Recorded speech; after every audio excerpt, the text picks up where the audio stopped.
So let's take a look at this. And then, yeah, look at that. Yeah, not even a drop. Not a single drop in this thing. All of that looks good. This line is good enough because the front rack should be bolted to a tab that's right here that's broken off. But they did zip tie it to a piece of plastic. That is just shot, so.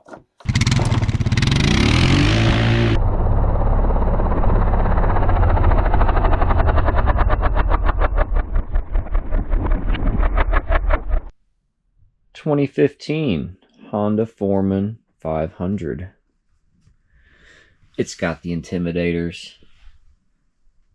It's got the compensator. And it wouldn't start. The battery was at 6 volts. We have an oil leaking issue. He said the drain plug is stripped. She's definitely pissing. We're missing a front drive shaft, which I think we're going to be doing. The propeller shaft. We got that going on. We got this going on.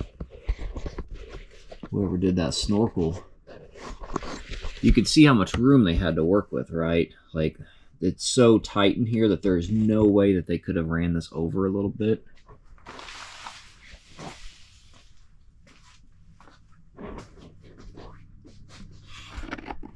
See that? There's just no room at all. Like, I can't even get my entire hand down in here. So the only option, of course, is to absolutely crush the radiator cap and fold the neck into the radiator. That's just it. That's the only option. So this thing, oh, it came with a barely drank out of Mountain Dew. This thing's been sitting on the charger all night. I did try to start it last night and it started. We're going to try to get that sorted out before we address the oil, stripped out oil drain plug. Well, the drain plug wouldn't be stripped. The stripped out case for the drain plug. Because we're not going to drain the oil and then fix that and then fill the oil and not know if it even runs. So, a little buzzing, little clicking.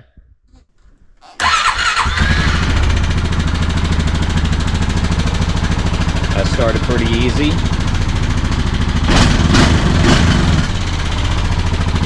Fuel injected.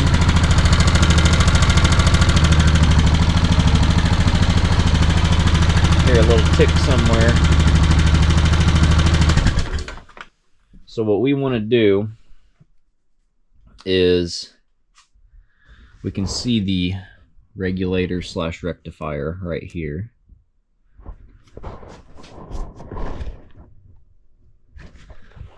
So what we want to do is make sure this is working.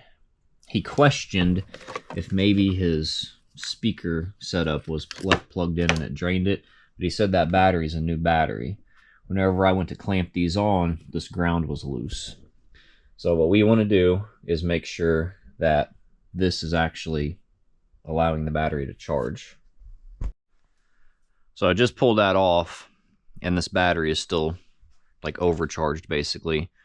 I did notice that this fan is wired straight to the battery, no switched ignition wiring. So let's just drain this down a little bit. That way we have realistic numbers that we're looking at. All right, we'll call that good enough. So what we're looking for is when we start it, we should probably see like 13.2 or something. And then when we rev it past, I don't know, 2 grand, then we should see like 14.4. So let's see what happens.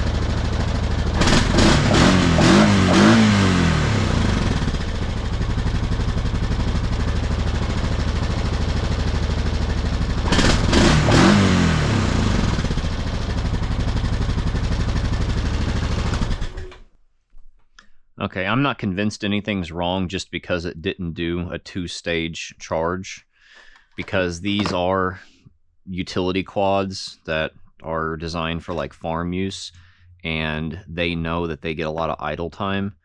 So that could be fine. I'm going to see if I can look that up or not. That might not be a piece of information that's realistic to find, like a lot of things on the internet, but I don't see anything wrong just yet. What we would see wrong is if we revved it and we saw like 17 volts or something, like an extremely high voltage, or no increase. But the fact that we saw an increase, and the increase was consistent, and the increase was only at 14-ish, I'm going to say that's fine.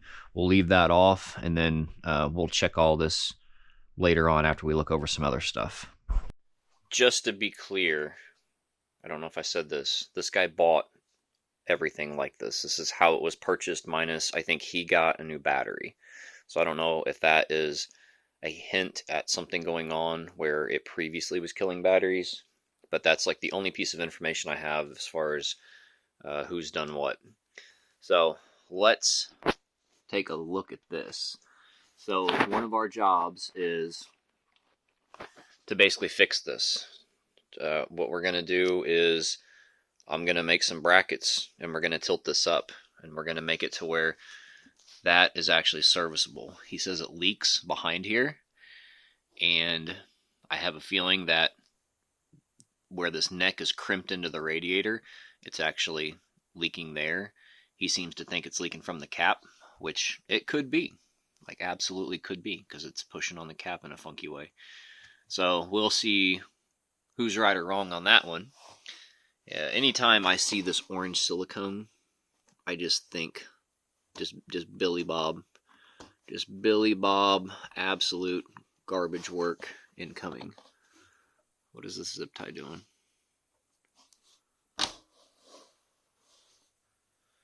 They zip tied something in there before the silicone. But yeah, this right here is killing his airflow.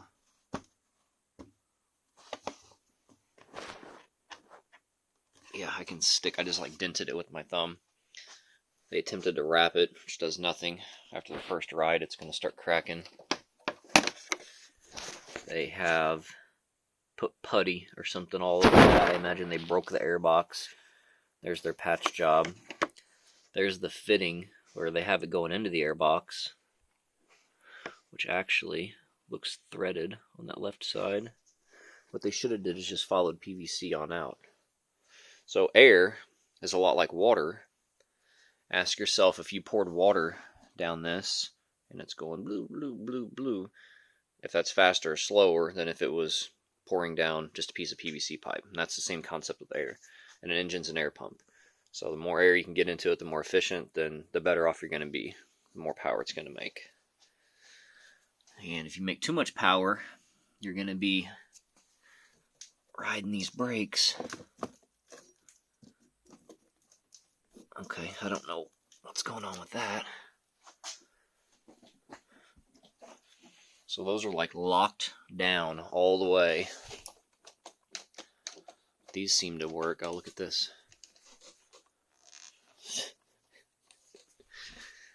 Oh boy. What the hell is this all about?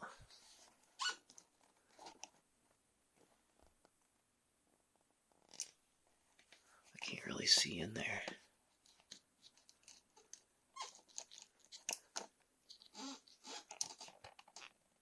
They just stripped the hell out of it for no reason. Wow, okay. That's their adjustment when you need it adjusted. Oh, look at that. They took the whole cable off to do that. They didn't even cut a slit in these and like put them in. They just took the whole cable off. So anytime you need to adjust your rear brakes, you just take your entire cable off and then you just add a washer. It's what the kids are doing these days. So the steering,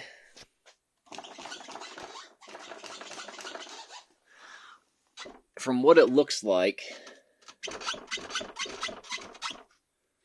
we don't have any movement on the tie rods. I think that this steering is a two-piece design where it's like cammed, right? Like it goes in like this, splined or cammed, and then you tighten that nut down to kind of lock them together. And if the nut's loose, it's got like a little bit of slop before it touches. I think that's what's going on. This side's a little better angle.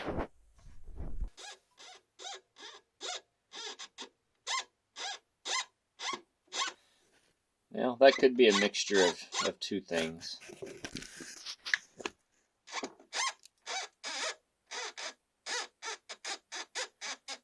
Yeah, see, that much movement. If you look at that cotter pin down there, you can see that moving a little bit, but it takes a second for this actual tongue to start moving. So like there, it's not moving, and then if I do it a little bit more, it starts moving that. So I think that little bit of slop is like the tie rod ends, but then this slop right here is that nut on the bottom. Just needs cranked down. And that's pretty awful to get to. So what we're going to do is order of operations, probably let this sit here.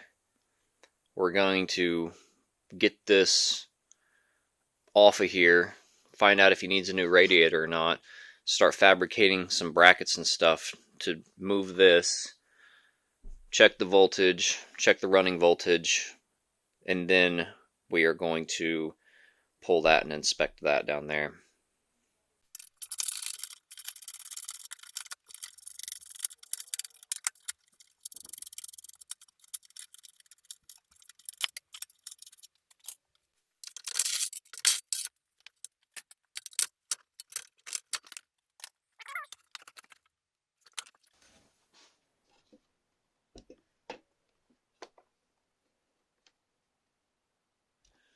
Can't tell yet.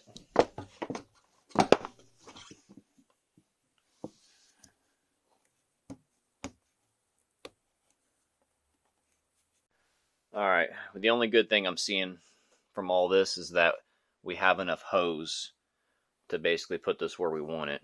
I don't think we're going to go at this sharp of an angle. But what I want to do is, even though that probably won't be in this video, I want to set this up to where this can be fixed. This needs to go in the trash. And for simplicity's sake, probably my sake, because I'll probably be the one doing it, come in here if we need to and trim some of this plastic that we don't need, and we'll come up with PVC or ABS, and we'll come straight up. So it's going to be important that we have a path to come up. That way we don't have to add bends. Every time you add a bend, you kill airflow. So, and you add a failure point if you're cementing elbows and stuff together. So we're going to try to come straight up. So we're going to fine tune that angle to leave ourselves clearance for the future.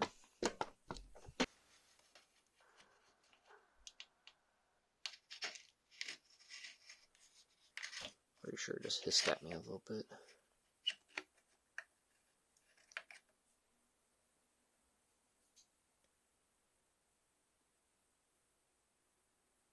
So the seal looks good. I don't think it was leaking from the cap unless we have a crack at that top flange. I'm going to pick off some of this. Pick it off or get a wire. Oh, is that what I think it is?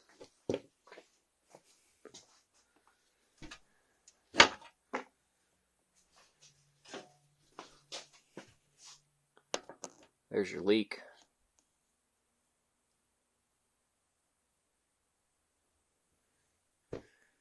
Yeah, that makes sense now that I'm looking at it. Right there. They broke that bung off. That should go to your reservoir tank. It should look something like this. Should have a fitting close to this neck. Then that goes down into your reservoir tank.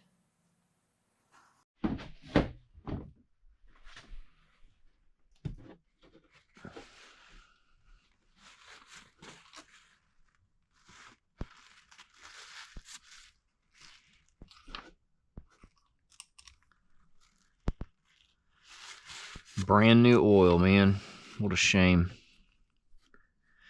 We can try to clean that off down there and put it in like a tub and then run the tub of oil through like a coffee filter or something. Try to save that, because that's just stupid to waste all that oil, you know, over one little speck of dirt or something that falls in it, and we just get that little speck out. So it's got oil in it. So what I want to do is, I don't think that has much antifreeze in it, because I've been bouncing it around and everything, nothing even spilling out of it. So what I want to do is, we're still at 13 volts from charging that battery. I think that battery just got drained from this radio. It just got drained down super low, because he said that he hooked jumpers to it and it would start up, and he'd take the jumpers off and it would die. And that could be because that thing was just so low. So I want to let this thing run a little bit. So we're going to put that cap back on there. We'll probably get like a bungee strap, and we're going to strap that radiator on so it doesn't like fall off or something. I don't know what we're doing about this stupid thing right here. I guess we're not going to ride it. We just need it to warm up. And no, we're not going to ride it, buddy. And then we're going to get it warmed up, and then we're going to verify the battery stuff. He said he heard like a knock or a tick. I thought I heard a little tick too. We're going to see if we can pinpoint that. I'm not going to take like all this plastic off to probe the engine to try to figure it out. It didn't sound like a rod knock or anything, so but we're going to let it get hot to make sure it doesn't get like way worse or anything. So let's do that real quick.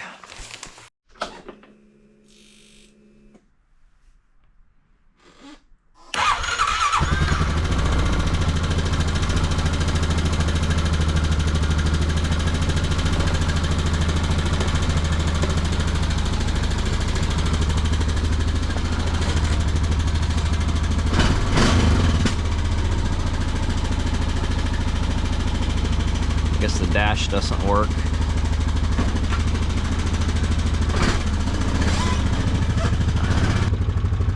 Yeah, I don't really want to get out here and get it all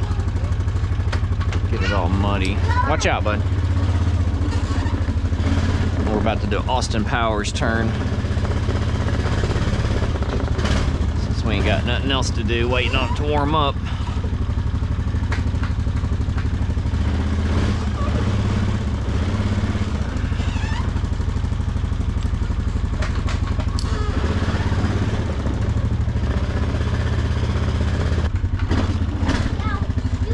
Definitely torquey. It feels like it's got a flat spot, and I guarantee you it's from the poor airflow. Because this being fuel injected, you hit this thing, and this thing ought to, I feel like it ought to be more responsive than that.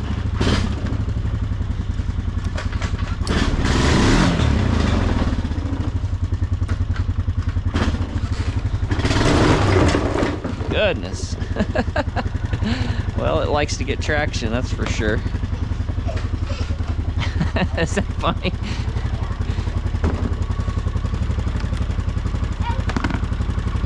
Golly, look at that. It bucked that battery out. There's no tie down on that battery.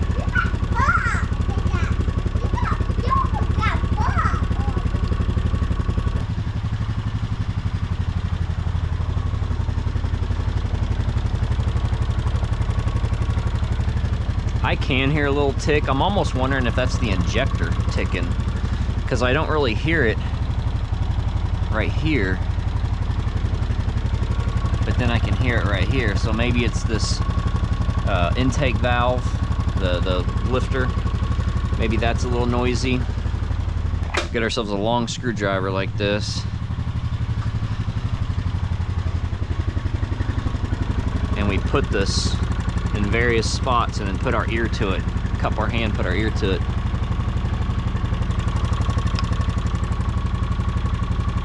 Yeah, I think it's this injector.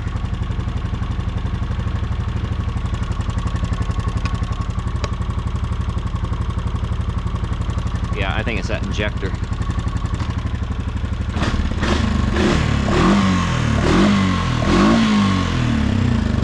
See if it smokes any.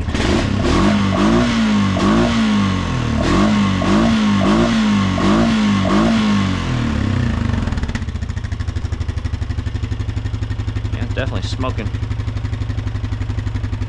I think that's coolant.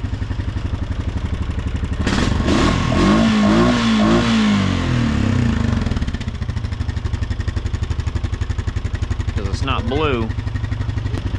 Blue is oil, white is coolant, and then black is just carbon from it being like rich or blowing off deposits.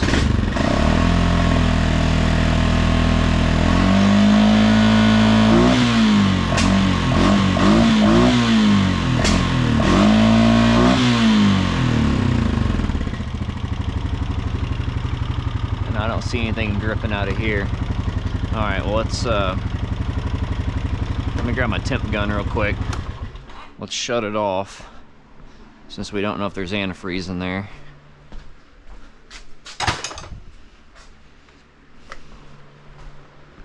And then let's check a couple things. Dad, you want to see how 55 degrees on that hose. you want to see how Hold on, bud. 56 degrees on that hose. 150 on the head. So at best there's minimal antifreeze. There's nothing flowing through here, which it could have not opened the thermostat up yet. That could be a possibility. So we're at like 180 up there.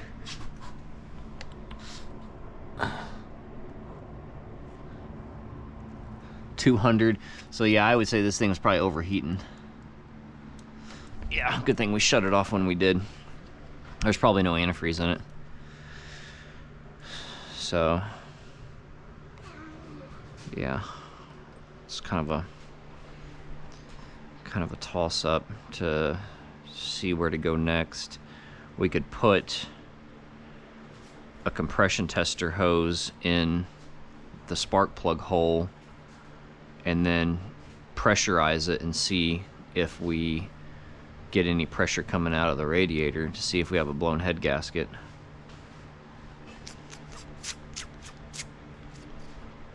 But the priority on this was supposed to be, I need it, absolutely need it by Friday. Today's Sunday. And one of the main local shops is closed on Mondays. And all of the shipping stuff is saying it won't be here anywhere from Wednesday till Saturday. So if it comes in on Wednesday and get that done, no problem. But if it comes in late, it comes in late. Can't do anything about that, you know. So we still got good voltage. So I don't think there's an electrical issue. Charging related anyway.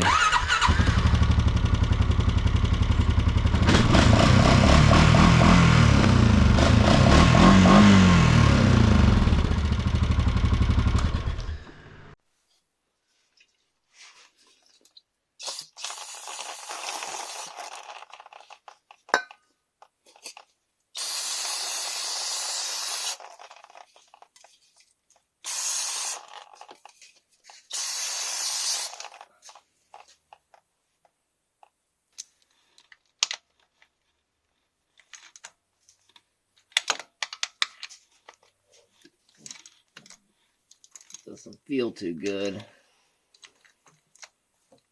Ooh. Feels like it just broke loose. I don't know if this container I have is going to hold all this. This crush washer looks like it's been reused since 2015.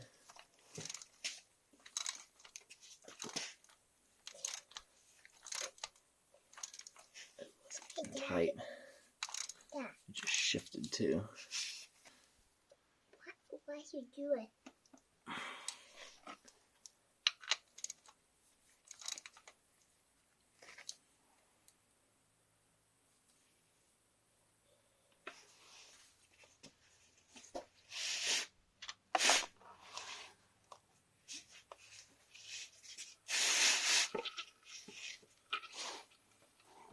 clean oil. Yeah.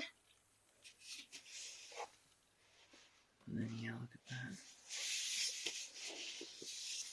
We're going to find out if that's threads stuck in there or if it actually stripped out the bolt. I wouldn't think the bolt would be softer than the case, but you never know.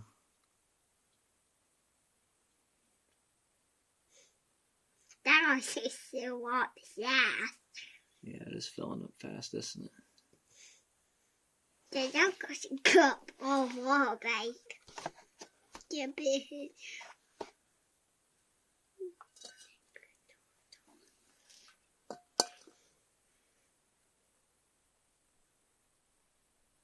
The hobo sugar. Right.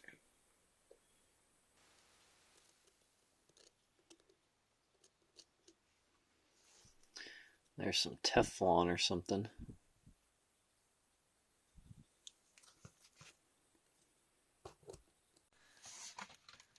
Is it still dripping? Yep. You just sitting there watching it drip? Yep. With your helmet on? Mm-hmm. So,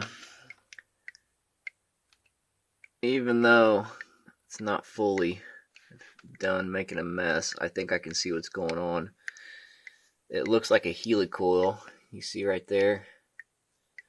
The edge. That's the edge of a helicoil. And it looks like someone's already put a helicoil in it. And it looks good. Well, the threads look good. It doesn't look good because this is sticking out. They didn't drive it in all the way. So that's just it's a different problem, but now we know that we don't have to buy a helicoil kit to do this, because they're actually expensive. They're like $60 or something for an M12 by 1.5. So we can try to get like a little punch on this and tap this and see if we can drive it in further. I don't think we're going to be able to. I think what we're probably going to do is I'm going to get like a little Dremel bit, and I'm going to cut it like right up in here. Yeah, probably cut it back in there and get rid of that high spot, because that high spot is never going to let it seal good. It's going to ruin the crush washer every single time, basically. They clamp down on it. It looks like something odd's going on in here anyway. Like, you see right there.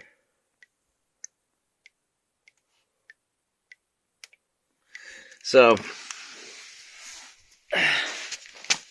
that kind of confirms, because I was digging at this. I couldn't really get this to clean up like I thought I would, but if you look, like right where my fingertips are, the threads are higher than the flat spot, which is an indication this is actually stripped out. But imagine how tight you'd have to tighten that to strip this bolt out, you know. It's a bolt like the size of your finger almost. So, but yeah, this being 1.25, let's see. I don't even have any M12s. I think these are all M10s. So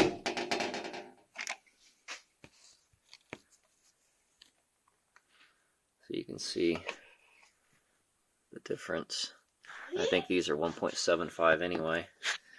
I don't think you can get them at Rural King. So we'll have to probably get it like a proper drain plug, or I can go to like a Fastenal or EBN or something. But this should be something like a dealership should have. So that's actually better than if the case was stripped and we had to get a helicoil. Okay, so now that we have a baseline of everything we need and what we need to do, when I move this and tilt this, see this hose getting in a kink? It's getting in a kink because it's got that mounting tab right there. And then I think we need to probably chop some of this plastic out a little bit more. We might not have to do that, but this bracket mounting point's always going to be in the way. So we need to chop that off. We need to modify that, and then maybe modify this to accommodate the angle. So I'm going to go ahead and pull the radiator out of here and separate these two pieces, because I don't need the radiator to mock up my new brackets and modify this. And it's actually, the radiator will be in the way to do all that anyway. If it's any surprise that, you know, you could come in here with a screwdriver and get access to this, but they decided to put it on like this. Or you can't even get to it. I got to get a ratchet on it instead.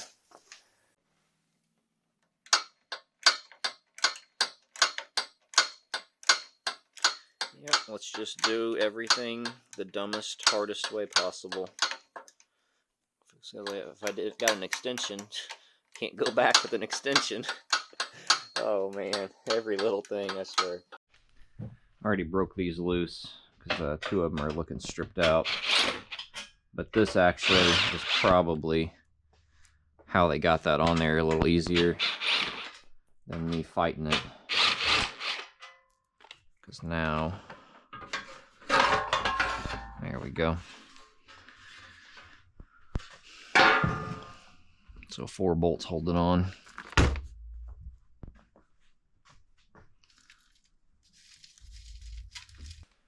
And so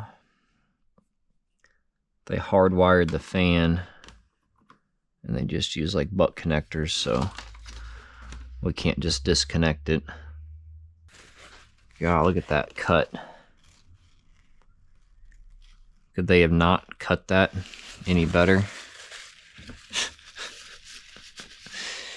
Oh man.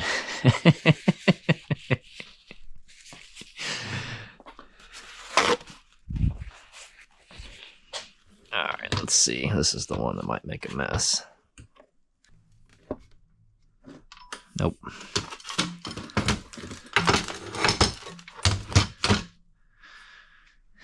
He was just running it in none mode. Nice and dry.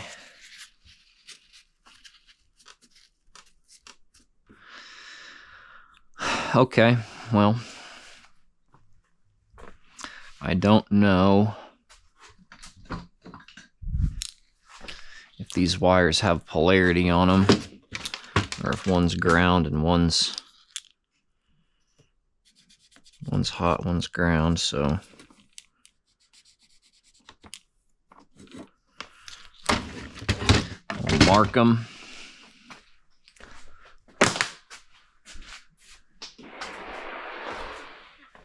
Yeah? It's been 1 hour? Yeah. I didn't know you could keep track of time.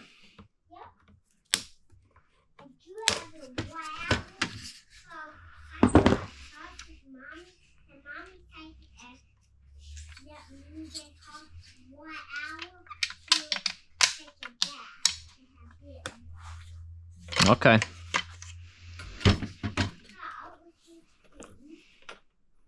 Yep, I'll be up in just a little bit, okay?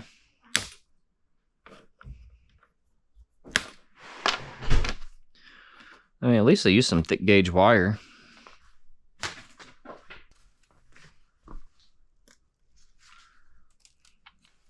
Not even a drop. Not a single drop in this thing.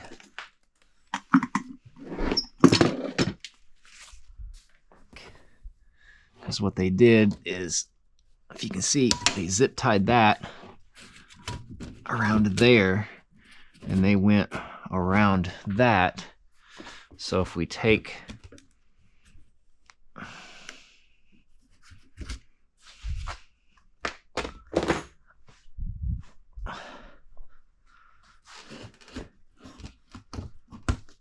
fish that back through there, pull this down, and then come back up.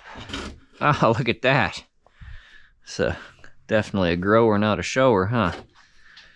All right, so now we got all kinds of room to work with, which is great because we can snip this off where this has been like bent and like hyperextended. This is actually a really poor design. So I got the holes mostly lined up. I mean, they're probably within 1/4 of an inch. But like, look at that clearance. Like, that's a terrible design. This could have, they could have saved material and came in 1/4 of an inch, 1/2 an inch. And then I don't think this was necessary because it was mounted like all the way over here. So I mean, this is meant for a U-bolt anyway. What's the point of having this one like this wide whenever this one's only this wide? So yeah, it's a pretty garbage design. So we are going to, we're just gonna lop this off. We're gonna kind of just follow that curve a little bit, lop that off. And then I think I have an idea for the mounting on the front part of it.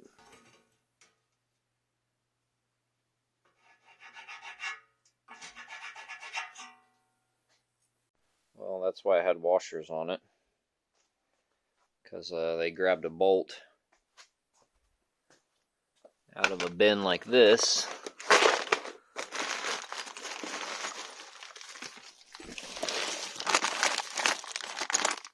Yes, that's 100 pounds of bolts in there, miscellaneous. And then they shimmed it up with a washer. I had to hammer this thing out and then thread it out to get it out. So let's get rid of that crap. Okay, I pulled this one out and it went boing. So now we got to get a ratchet strap or something and pull that back together so I can get a bolt back in there.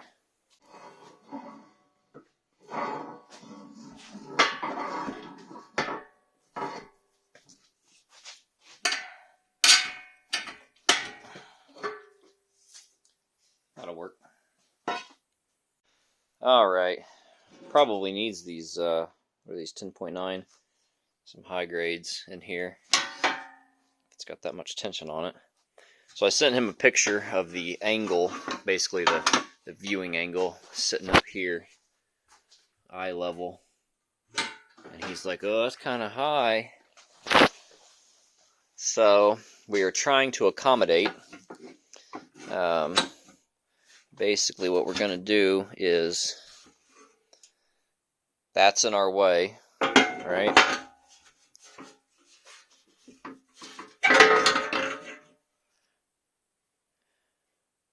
We're going to get it lined up about like that. We should be able to use the old U-bolts.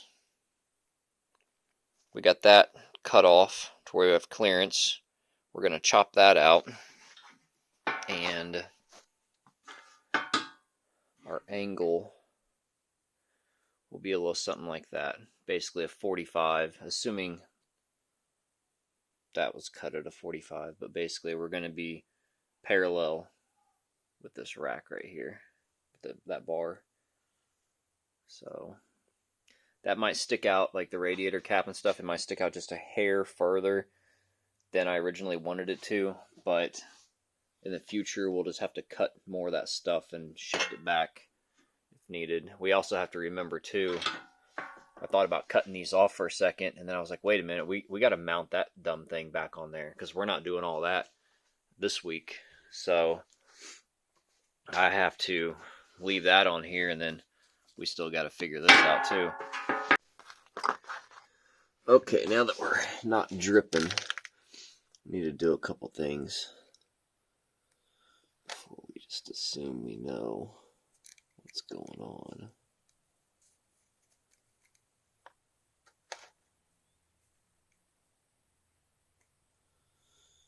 Because this should be an M12 1.5, but that doesn't mean that's the helicoil they put in there.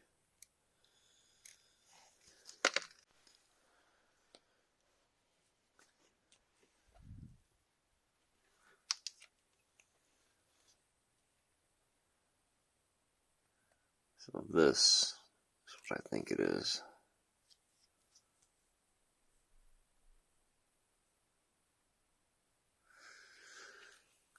Which I guess is arguably better because it's more common. So you could potentially just go grab one of these from the hardware store. Alright, I don't know how well you're going to get this shot, but I'm going to try to tap this.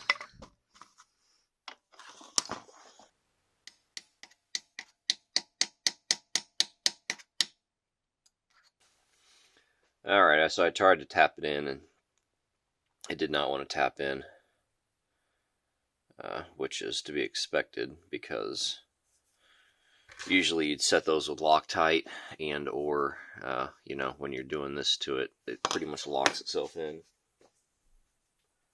So I'm wondering if they didn't, if this isn't the right bolt, and they put the wrong helicoil in, and that is why the bolt's stripped.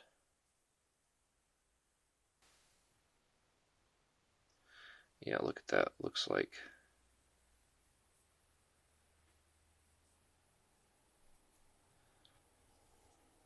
because we have like 2 good threads here to line up. Yeah. So if you look like right here, we have this thread, this thread, this thread, and this thread.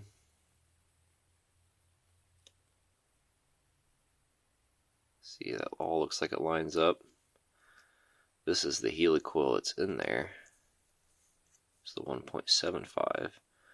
If we try to line these notches up,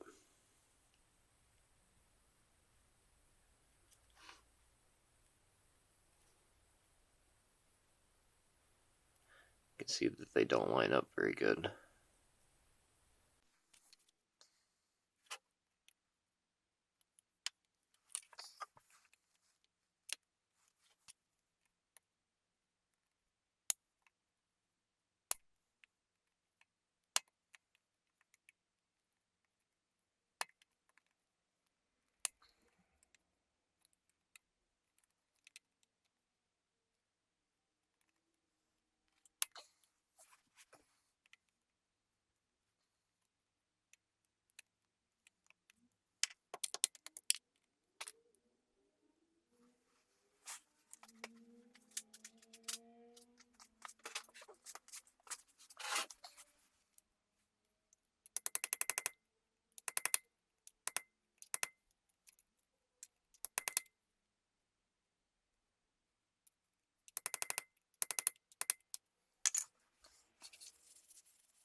Alright, I was able to break a little piece of that helicoil off to where we are recessed now.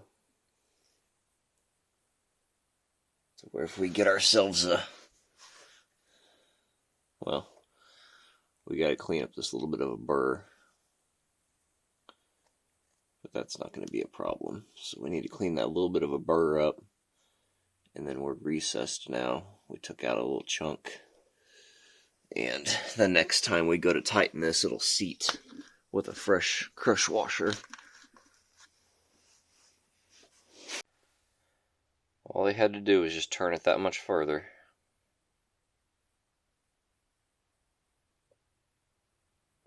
And all this probably wouldn't have happened. What do we think's gonna be under door number 1?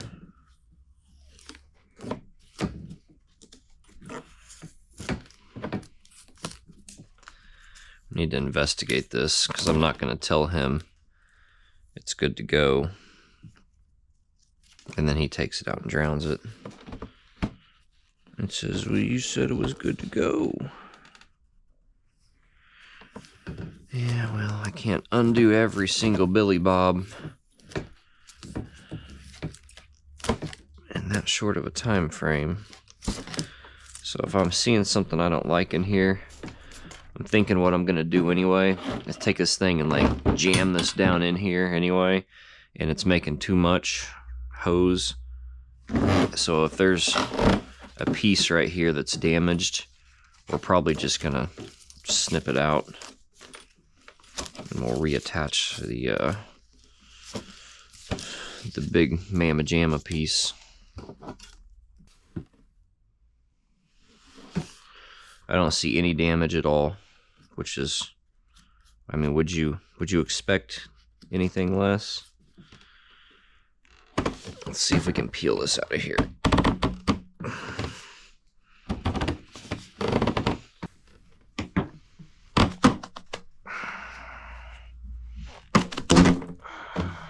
Interesting. That is great for airflow. So let's see.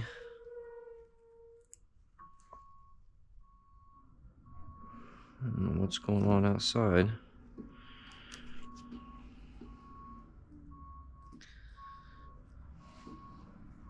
I don't know if I can replicate whatever the hell this is, but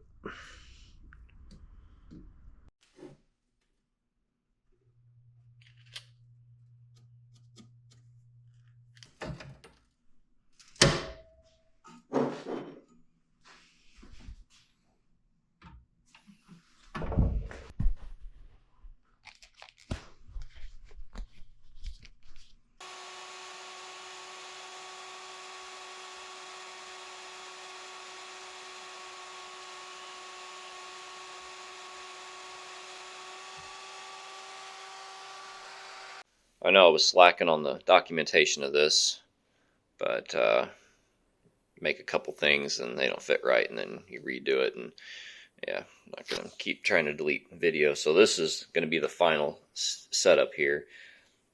I don't know if I got a picture of this before I started chopping on it, but basically like this came out and did like a curve, and then the way that this looks right here, it looked like that right here. It came out, and that was causing us a clearance issue. So I just chopped this straight. This is to clear basically like the front rack, and then whenever it gets tilted downward, it was hitting right here. Originally I just chopped off whatever side, this side, to clear the hose, but then this was actually hitting too. So chopped that off, made them kind of look similar on both sides. And we have these pieces where basically this is going to line up like that. I already got some holes drilled in it. We're going to reuse one of the U-bolts for here. This is going to bolt around the rack, and then this is just going to be a regular bolt, just to kind of clamp these two pieces together. And then right here is going to be like a little gusset for our angle. So that's going to kind of go on here like that. So this is how much lift we're going to have. It's basically like that. We're gonna lift it, and we're scooting it forward. And then this piece will go, on here. And I got all this like ground out to where this butts up in there way better, because without that, it doesn't want to go up in that corner very well. So everything's going to be tight and pretty. So yeah, guess I'll show you what it looks like halfway mounted next. Okay, here is the progress update. Measured these holes with one of these U-bolts that was bent. So we got them fixed. Basically this piece is going to sit on here like that. And then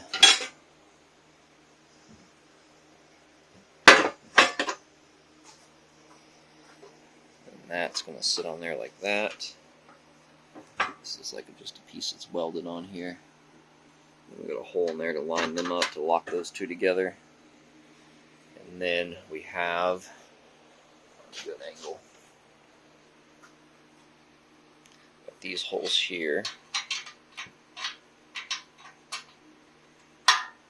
for this U-bolt, like that, to lock this in the front. And there's a piece of steel there, so it's not just clamping to aluminum to fold it all up.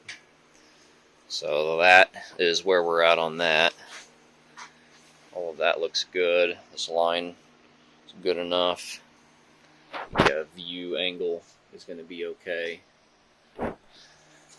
And then what we'll probably do is we'll take a long piece like this and run U-bolts, put it across here and put U-bolts on it, and then stick this monstrosity on here and like U-bolt clamp it kind of the way it was to that piece. So that's the plan.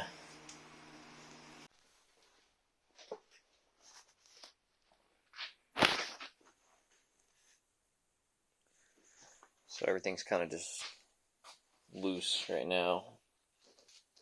It's basically where it's going to be. I put this radiator in. I don't have anything tight yet. I'm just making sure that I can slip this in through here, because if I can, then I'm going to go ahead and clamp down all this stuff, which it looks like I can. And then our concern was, this was like the main concern, was that angle basically. So we got that chopped out,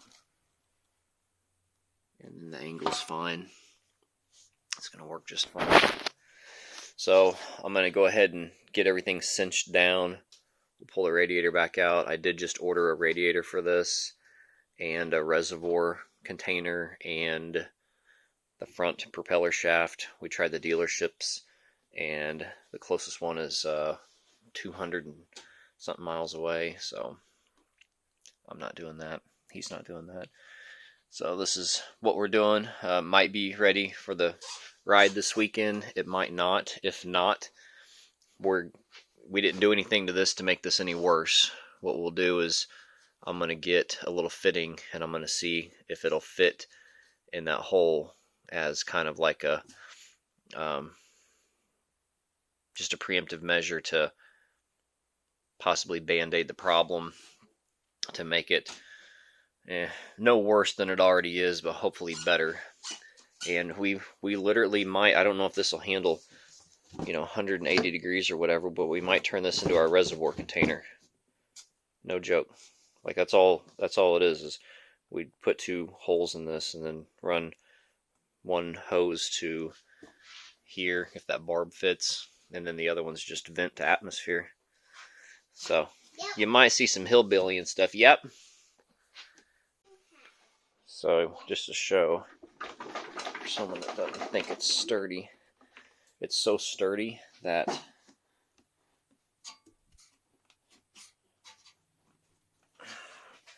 it's pulling the front rack off, because the front rack should be bolted to a tab that's right here that's broken off.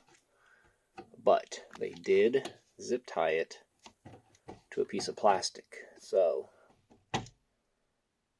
it's good to go. They probably tapped it and said, that ain't going nowhere. I wonder if this is the original fan sensor. The fact that it doesn't have a bunch of mud packed in it tells me that the fan hot wire and the reservoir delete was probably something more recent. Okay, we're going fast and not recording a lot. I pulled a little bit of antifreeze to see what color it should be, so I know what to put in there and not mix it. And this is pretty much confirmation it's got a blown head gasket. It's dark because it's carbon mixing with the coolant. So, I mean, I assume that's probably what color green it should be. We got our, I don't know, here they are. We got our, we end up using the Harbor Freight bolt with one of these crush washers, because the other one right here, this flange is too big. Basically the flange, there's a cutout on the case, like it's like notched, and it's notched at around 23 millimeters. So if we put this on here, it would just hit that notch, and we kind of be running into the same problem. And if I grinded this down, I would have to grind it down perfect, and that's how much material we'd have left. And then this under this thing is like a recess, so we're not going to be able to use this one. And then of course too, it would need to get chopped off, I think. So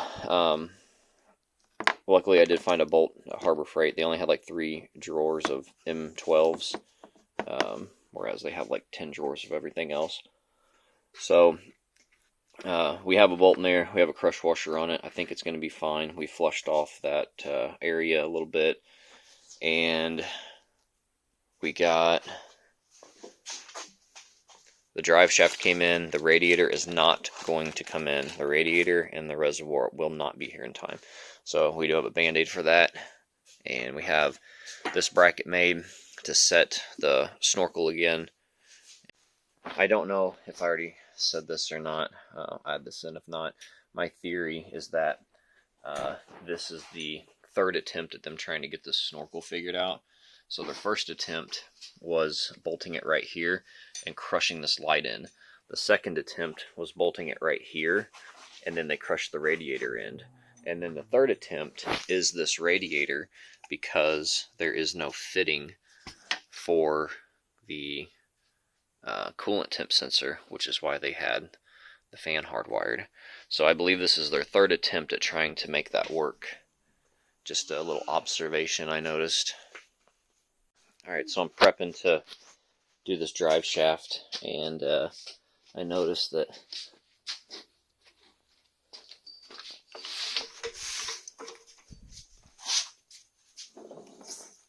it's in full-wheel drive, and it's in like diff lock full-wheel drive. I can't stop the other tire from turning.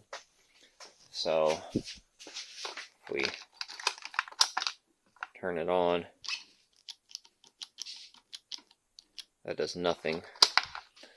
So we're checking fuses, and we got that going on. I'm not sure if these two should connect. This looks like it's been finagled. So we're about to unravel a can of worms, I think. Called that one. What?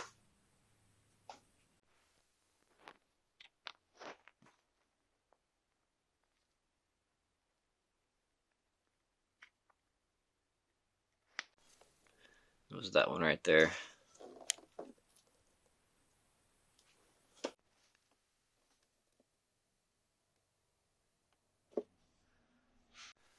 Alright, we snipped that crumpled section out of here.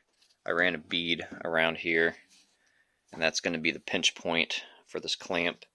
Put a little bit of RTV in there, which I don't think he's going to get that deep because we have differential problems that we'll talk about here in a minute. Okay, so here's how we're going to fix up this radiator. We got this hose in here that's actually like perfect fit. We're flaring this end out because we need to pull it far enough to get clearance for the cap. The cap takes up like most of that circle. So we need to get this pretty much flush, and then I'll show you what we're doing after that. Okay, front differential time. Trying to hold this back with my knee. This is the front differential lock servo connector. It should plug in right here. But instead of us having a connector, we have this thing, which I'm not sure what is going on with that. So, based on like a parts diagram and like pictures, is I think this entire front like coupler, or our housing for the coupler, is been swapped out. That's the only thing that I can really think of on this. I don't know with what or how.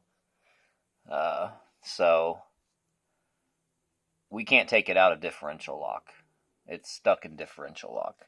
I tried pulling on this a little bit, pushing on it, and it doesn't move. So I don't know if this is like a lock nut and that needs to be loosened up or something. I'm not messing with it right now. There's no time for any of that. So what we're going to try to do, first I'm going to measure, with knowing that that's like that now, I'm going to measure this drive shaft that we have to see if it's even going to fit, and check to see if like the splines look like they're matching up and everything. And the guy wants to have it on, and hopefully the 4x4 selector works to where we can at least take it in and out of, you know, full-wheel drive, two-wheel drive, and it'll at least be either full-wheel drive diff lock or two-wheel drive with the front end locked. And then of course we have, why wouldn't we? We got bad lower ball joint on that side.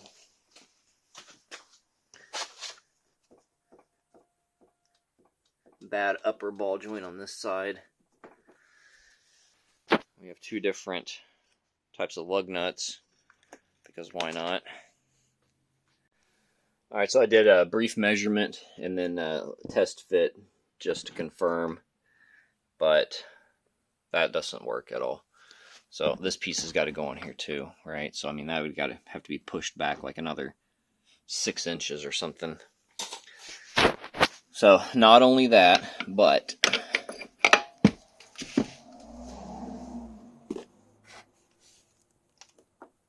that is just shot. So it is in full-wheel drive right now, right? In full-wheel drive.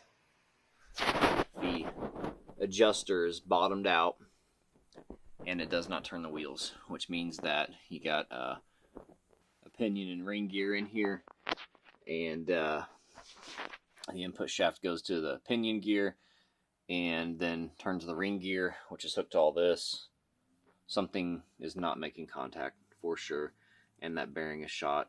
So, and it doesn't fit. I don't know why it doesn't fit. So that's all going to have to be a mystery for a different day. There's not enough time to address that kind of an issue on the, half a day's notice. So most likely the next video will be figuring that out. It's a good day for a Mountain Dew.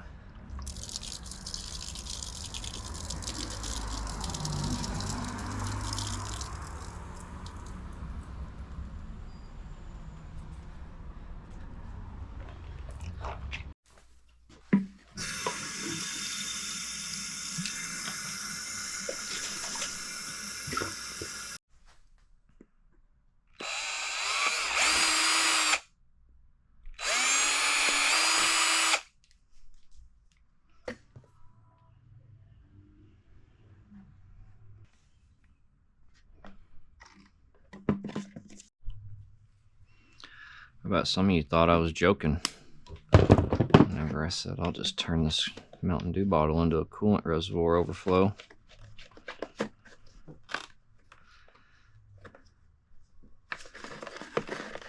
Not joking now, are we? Nothing funny going on now. Well, it is kind of funny. I don't know what to do with this extra hose. Thinking I'll just do that. We'll zip tie that up there. We'll shove this one up here too. We'll zip tie that to the other thing. See.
This thing is awful to turn. Absolutely awful to turn. Horrible. Austin Powers turn every time.